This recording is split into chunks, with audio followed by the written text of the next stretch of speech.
Magandang umaga, ngayon po ay araw ng Martes, March 19, 2024, update po muli sa lagay ng panahon.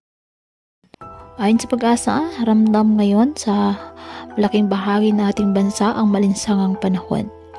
Humina kasi ang amihan at hindi nakaka-apekto sa ating bansa.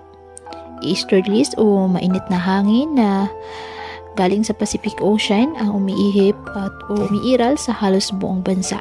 Kaya asahang magpapatuloy ang mainit na panahon, pero posibleng magparamdam ulit ang amihan mula Miyerkules.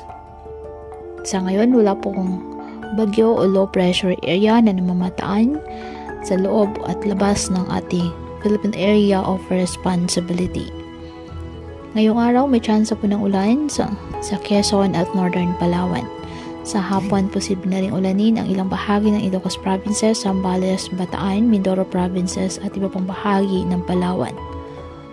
Maliwalas ang panahon sa Visayas, maliban lang po sa kalat-kalat na mga at panandali ang ulan sa probinsya ng Negros, Cebu, Samar at Leyte.